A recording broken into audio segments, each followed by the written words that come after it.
Mirasee. Everything you think about money is impacting if a client says yes to you or not. So I absolutely think everyone has money issues, even when you think you don't. We all have money triggers, money going on, even people who say, I don't really care about money. Hello, I'm Melinda Cohan, and you're listening to Just Between Coaches.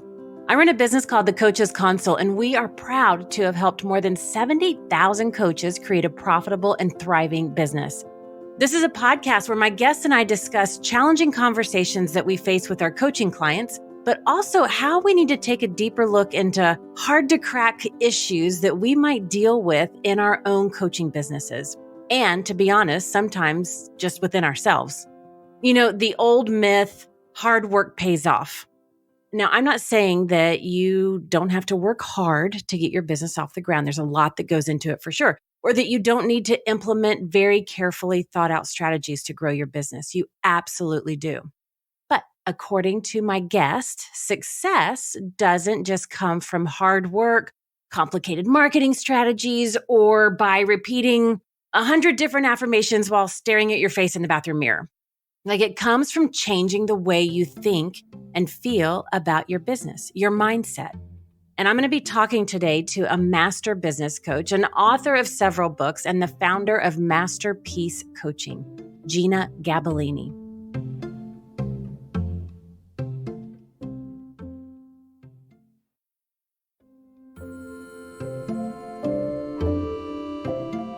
She's a coach that says, ditch the rules, which is one of the things that I love about her. Be the boss, ramp up the fun, and build a business that makes you wealthy, happy, and free. This is Jeanna in a very quick nutshell. She may not be everybody's cup of coffee, but she's been liberating business owners from the curse not enough for 20 plus years. And I personally know Jeanna. We have traveled the world together. We are the Tuscany sisters, the Grecian goddesses. And we love skiing. Our lives have intertwined, not just with business, but with adventure. And I just love how she challenges the way that I think about business, success, money, all of that. And I'm so excited to have her on the show today. Welcome, Jeanna. I'm so happy to be here. Now, I love that we're going to talk about the mindset around money. But first, before we get into all that, would you mind sharing a little bit of your background? Yeah, so this is my 26th year in business as a coach. Oh my gosh. Wow. I still remember hearing about coaching for the very first time because I was coaching like for very low cost for a seminar company. And I had no idea people were out there coaching on their own. And somebody told me about a place to learn coaching skills, the Coaches Training Institute. And I said, what? People do this on their own? No way. Let me see what this is all about. I already know how to coach. Can they even teach me something? I'm like, oh, there's a whole different way to coach. And this is what I want to do forever. I can't imagine doing anything else. And I still feel that same excitement. And I was just listening as you were doing the intro to this podcast. I was like, how cool that someone just does a podcast just for coaches. Right? It's so fun. Like, we really get into the nitty gritties of all of it. Yeah. And so I've been coaching for a long time. I've changed niches over the years. So for those of you who are like changing niches or you're scared to change, comes with the territory. The longer you're in, the more refined you get and who you want to work with. And my business has had many makeovers during its time. And it grew from itty bitty, struggling to bigger, to struggling to bigger. And it's been all around the globe. And it's just more fun and more fun. That's really one of the things that is kind of a through line since I've known you. We've known each other, oh my gosh, 8, 10, 12 years. Like, I can't remember a time we didn't know each other. It seems like forever that we've been in business. We've been intertwined. But you certainly bring the fun to what you do and to helping others make their business fun. Because, you know, I truly believe that when you start out and have your own coaching business, it should be one of the most amazing adventures of your life. And so I want to talk about one of the core things that really drives sometimes our business. and it's the money mindset, right? So you've said in so many different ways, so many times, mindset trumps all. Like, what do you mean by that? What's the money mindset? Let's get into that. Money is a thing that we have to deal with every day. We're making choices every day in our business, in our lives based on money. And those decisions, the story behind what we think is happening, the emotions behind everything we're doing and the choices that we're making will dictate if that thing grows our business, allows more clients in or not.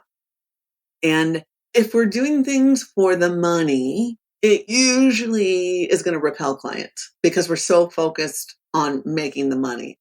That's why when you're having a hard time in business and you're focused on, I need to make more money now, or, oh my gosh, I'm on a potential client call. You're crossing your fingers. I hope they buy. The more you need buyers, the more you need clients. It's like the money just, it doesn't happen. Even if you're really good at what you do, it won't matter. It doesn't matter how valuable the coaching is if your main concern is, I need more money, I need more money. So it's always going to be the energy behind the moves that you're making that are going to dictate what the end outcome is. And if I'm focused on money, what am I focused on? Me. I'm not focused on potential clients. I'm not focused on growing my business or helping more people. I'm so wrapped up in myself. All my energy is on me. And that's not expansive. It's the opposite of putting a welcome sign on your business. Now, you said that it's the energy behind the moves, and I want you to unpack this. This may or may not be the right place to do it, but I thought, hey, I've got you on the call. Might as well dive into it. Before I started my business, like when I was in, I think back to high school, elementary school even, but in high school and college, like I was really good with money. I was good at saving, spending within my means. If something was exciting for me, I would save up my money and I would get it and balance my checkbook like to the penny. I was very meticulous. I was investing when I was in high school and college, and I was like, oh my gosh, this is so amazing. I'm doing so good. Go me. And then I start my own business. I do not know what happened, but something switched inside of me. And for the first year in business, I did well. I replaced my income from my job. I was doing good. My lifestyle was great. And it was amazing. I was like, oh my gosh, this is so amazing that coaches can be this successful. And that was my coaching business. And then when I started Coaches Console, for the first several months, something happened. And all of a sudden, my lifestyle was outpacing the money that was coming in. And next thing I know, it was like so fast, I was deep into debt. And I'm like, how in the world did this happen? And then I had an entire different experience with money. I was in debt. I didn't want to pay attention to it. I ignored it. It was a horrible relationship. And it took me a while to get out of that. Like, what was it that happened with my money mindset that caused what, I used to be good with money and then all of a sudden I wasn't. Now I am again. But what happened there? I think there's a couple of different things that might have happened. I don't know. Sometimes what's happening in our personal life, which happened to me too, can impact business, like just stress, period. Something that takes you off your game. It could have been the newness of like, oh, this is something different. I maybe like you went into like software and systems and it was new. So what do you think was different? Like, and if you look at your belief around growing this business, what was different? The biggest difference, like when I look at my coaching business, because it was amazingly successful, it was just me. And I could control and determine what was happening, how much money I needed to come in, what my expenses were. Like it was really that true solopreneur hobby turned business, right? Yeah. But with the Coaches Console, that was not just my hobby turned business. Like that was legit a business with a business partner, with much greater expenses that were beyond, it's like, oh, well, I don't have to go out to eat as much and I can lower my expenses. But now, I had programmers, developers, and like all that kind of stuff. So it was like a legit business, not just a hobby that I was making more money at. Okay. So it sounds like non-attachment. When you started your business, you were just in the fun of it. You were in the inspiration of it. And all of a sudden there becomes pressure, responsibility.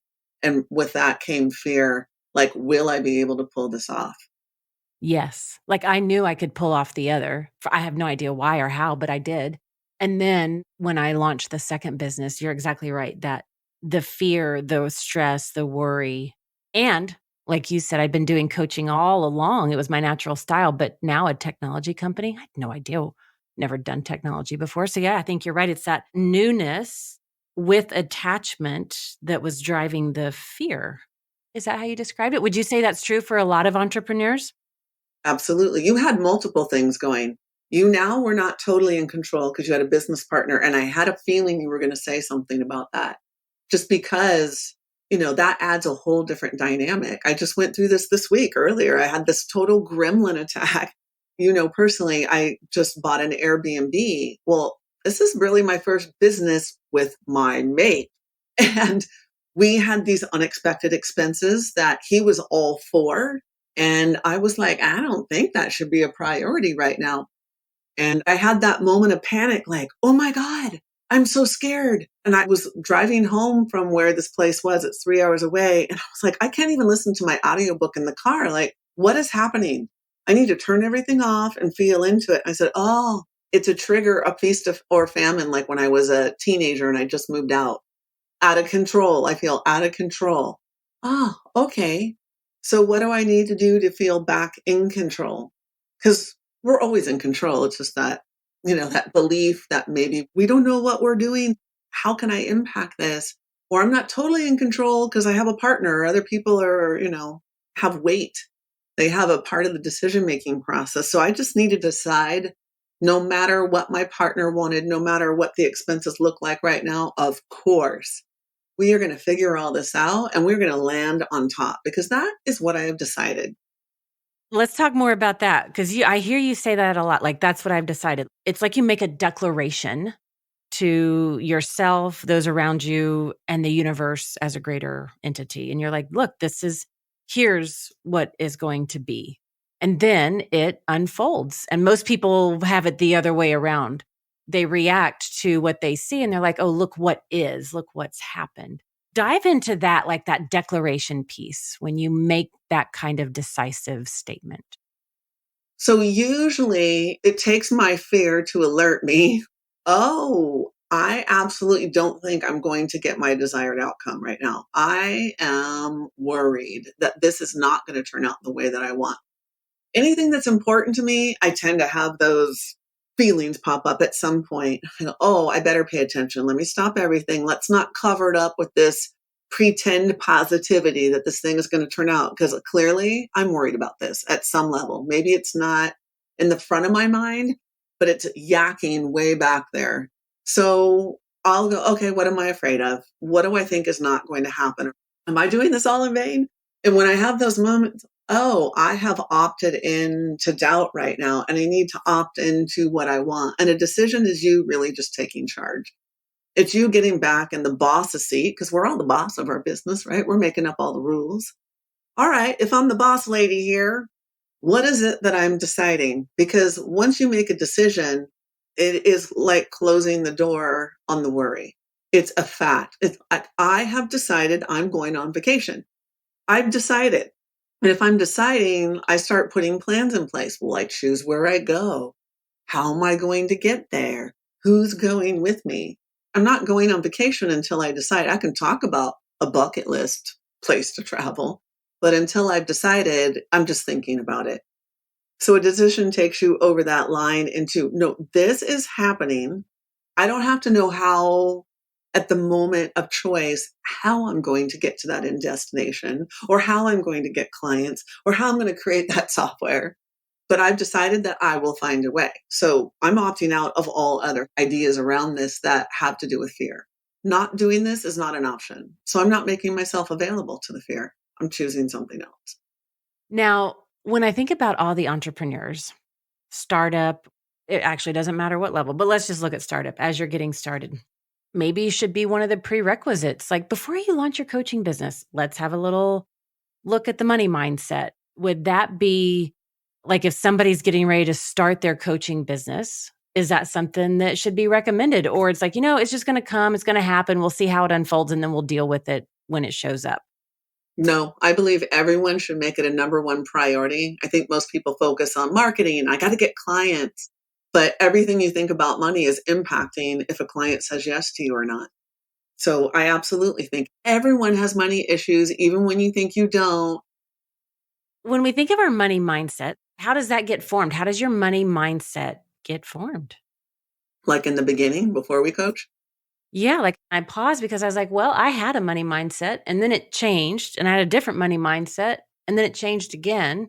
So, yeah, in the beginning, like let's use our business as context. How is our money mindset formed with that? Business sends us up into our brain to figure things out. And we often think it is the mechanics of what we do that gets us the client. Oh, it was that marketing strategy. It's the way I do an enrollment conversation. It's this tactic. It's me being on social media. We all start from other business owners or what we experience in the beginning. We start equating that to the formula of how you make money. And what people don't realize, it's like there are infinite strategies to attract clients. It's not the strategy, it's what you believe about the strategy. Are you doing something that's like part of your superpower? Like, I like doing webinars. I'm an extrovert. I like to do Q&A. I like to talk to the people. It energizes me. If you're an introvert and it's going to like zap your energy to be talking to a lot of people, there's infinite more ways that you could go find your jam. And if you were excited about it, it's your excitement about the strategy that will gain you the client, not the actual strategy. I've taken classes from so many people around how to get clients. Go do Facebook ads, go do launches, go do this.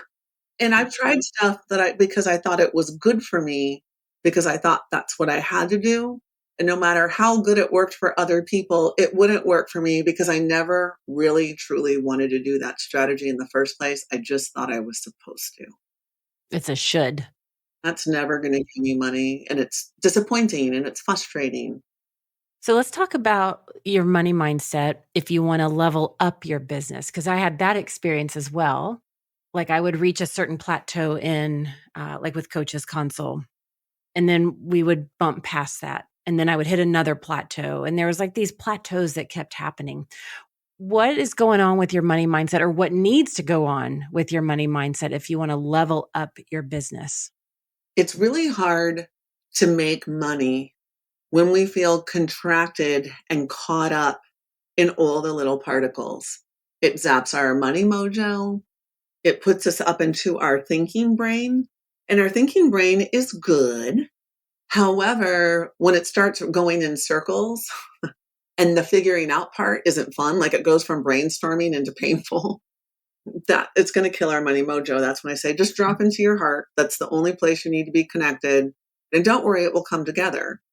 And I think it's important to know it's not necessarily our job to figure out the details. They will arrive sometimes as breadcrumbs, sometimes like as this profound download of clarity, and be willing to just stay open, even if it doesn't happen right away. Because the more we can trust the outcome, the more the money flows in. We're not all like bound up by figuring something out. We're not stressing. Stress repels money. It's that flowing place where we feel excited. We could be in the eager anticipation of figuring things out, but that's a different energy than I've got to figure this out. Because I don't know about you all. Whenever I think I need to figure something out, whether it's a name of a new program or, oh my gosh, I need somebody on my team, a new person on my team. I don't even know what that position would be called. The more I sit there and figure it out, the more painful it is. It's not inviting to new money, for sure. Now, you wrote an article at mindshift.money, and you talked about the struggling entrepreneur syndrome. Just it's nothing more than a nasty scarcity mindset. Can you elaborate on, I love that, the struggling entrepreneur syndrome. Can you elaborate on that? Yeah. We just have this thing in our head that it takes A, B, and C to have a successful business. I used to be jealous of people who started like their coaching business and they would be much newer. I've been in the business for years, and then I would watch these people go from zero to say six figures in their first year. And then later I started seeing people go from 0 to 7 figures in a year. I went, what? How? What? I don't even understand that. Like, Gina, yes, you do. They didn't necessarily, they either were so confident in their plan that it seemed inevitable, or they were literally just in the excitement of it. Those are the two ways that you're able to build a business fast. And that's available to all of us. We all are available to let the money in because it's not about necessarily what we're doing. Like, I had a client last night. She was just talking about it on a call today. And she said her whole niche is on sleep, like getting more sleep. And somebody texted her in the middle of the night or reached out to her on Messenger in the middle of the night because they couldn't sleep. They were in a different time zone than her. She was sleeping. And she's like, I got a new client. I'm like, see, you're getting clients and you sleep. And that's the way that it should be. Money does not come in relationship to the amount of work you do or the amount of suffering or the amount of things you put in place. It comes in because you are expecting it to come in because you said so. Now, how do you help? You were just talking about one of your clients. When your clients come to you, how do you help them discern their money mindset or discern their mindset? I think it's usually revealed in the first conversation. I mean, we're all dropping clues. We don't even know it. It's in the way that we talk about our business, how we refer to it, what we expect, we think we have to do, how much money we expect to make, or how much a specific offer is going to make us. We're revealing it all the time with what we're expecting, the way that we're talking about it. And the first thing I always look at is, well, what are we assuming? What do we think is what determines how much money we make? Because that will just tell you everything. Because almost all of it is not true. Almost all of it. Unless it's got infinite possibilities, it's probably not true. Most of the stories that we have about our money mindset are not going to serve us. They've all got limiters built in. You have to do this in order to get that. Or if you do this, there's some sort of suffering that's included in this, and you just have to suck it up and do it. Like social media. I just don't do social media. I do it privately. Like, I post on my personal page all the time. I don't have a strategy. It doesn't even occur to me to post stuff on social media. I suck at it. It's not that I hate it. It just doesn't even occur to me. And so I've had to wrestle with, am I not going to grow my business if I don't do social media? Then I had to come back and say, do I want to do social media? The answer was pretty much no. Do I have some sort of presence? Sometimes. And so I just have to challenge my assumption that if I want to grow my business, is it really true I have to do social media? Nope. How do I know? Because it would be a have to. I would be doing it because I'm supposed to. And if I do something because I'm supposed to, that means I'm not really tapped into my inner guidance, my creativity, and I won't bring my best self there. And when I don't bring my best self, that probably means I'm not going to attract clients there anyway. I could say all the right things, but the energy behind it is, I have to do this. I wasn't at my best. I wasn't connected to what I really wanted when I did it. So therefore, it won't do me any good. I could do all the social media I want. It'll just be a lot of wasted hours. Now, when I think about the newer coaches that are in the industry, coming into the industry, and they want to coach around money mindset in general, that type of thing, I have a number of times, not always, but a number of times I have seen where the person, the coach, has had their own personal journey with some money breakthroughs. And they're like, oh my gosh, everybody needs to know about this. And then they start coaching around it, as is how most of us as coaches get our start.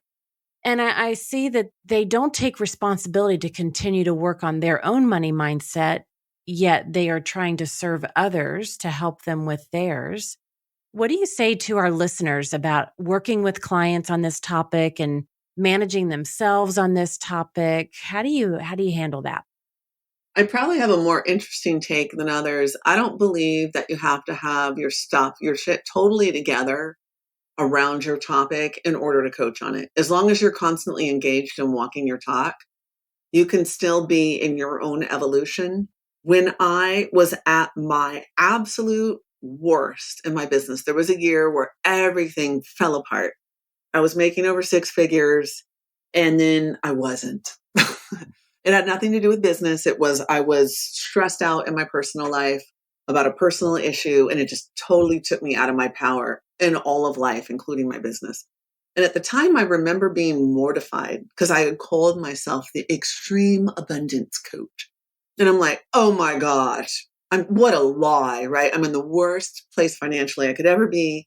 I'm called the extreme abundance coach. If anybody found out, oh my gosh, how embarrassing. This is mortifying. I'm so out of integrity.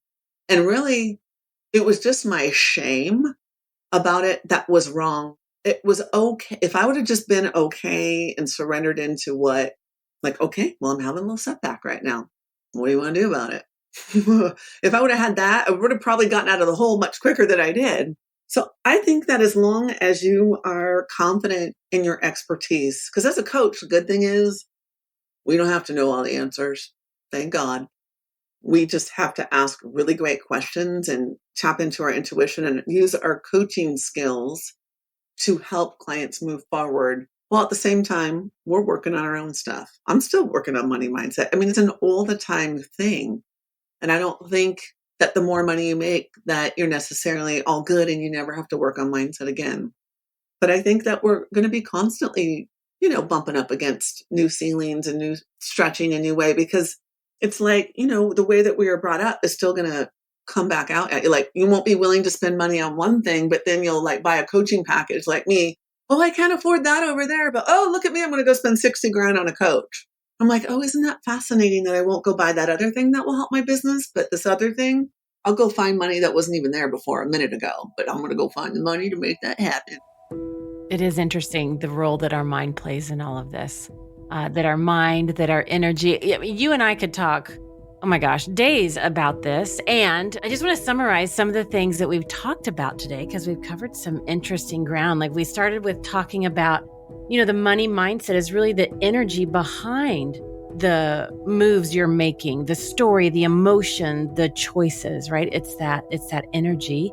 And we have to look at our beliefs. What triggers the fears, the doubts that constricts the flow in our business, in our money? You took us through this incredible process. I took in my notes, I called it the declaration, right? Where you, all of a sudden, you use your fear to alert you. It's like, wait a minute, I'm thinking something here that's not in alignment with what I really think. Fear is here to alert me. Like, you leverage your fear. You don't run from your fear. I loved how you described that. And you talked about how you pay attention. You give it space. You don't cover it up. Don't put on the happy face, right? Like, you give it the space. You identify the fear, the perceptions, right? I call them the villains, gremlins, right? And then I love the way you described it. You're like, oh, wait, I have just opted into doubt. Let me get back to what I really believe. And you're like, oh, wait, that was a temporary moment of insanity. Let me stop this. And then you made the decision. What am I deciding here? And I love how you said, you don't have to know how, right? You don't have to know how it's going to unfold, but you do have to decide. And then the last step, because when you do that, you opt out of all the fear options. You close the door on them. And then you said, I am the boss of my life, which I love that. We have to remember we are the boss of this.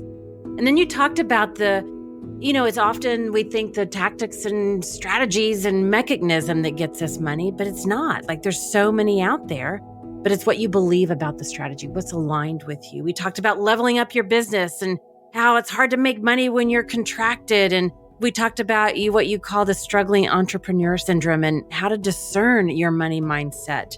And then I love the last thing you said when we were talking about the money mindset, the journey that we're all on.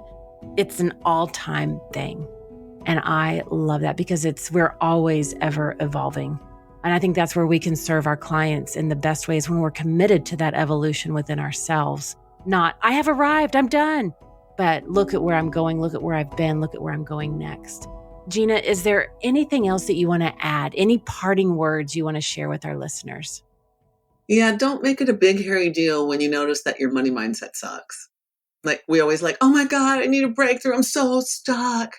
When we say that, we're making ourselves small. It makes it sound like it's so hard, like it's Mount Everest to climb. And we're usually just one thought away from the breakthrough, or we're already in the breakthrough that we don't even recognize it. Just don't make it a big, hairy deal. Be lighter about it all. Cut yourself some slack. It's like, so what? We all get stuck. Don't make it like don't make yourself wrong. There's nothing faster going to steal your money mojo than making yourself wrong. Like, oh, I can't believe I made that choice, or this thing failed, or I blew it with that client. So what? Who cares? Let it go. Let's get over it. Nice. Well, thank you for listening to this episode of Just Between Coaches. And also a big thank you to Jeanna for this amazing and rich conversation about money. You can find out more about her and actually grab an amazing resource that she has for everybody at moreclientsnowtemplate.com. That's moreclientsnowtemplate.com. Jeanna, thank you so much for coming to the show. Thank you for having me. It was fun.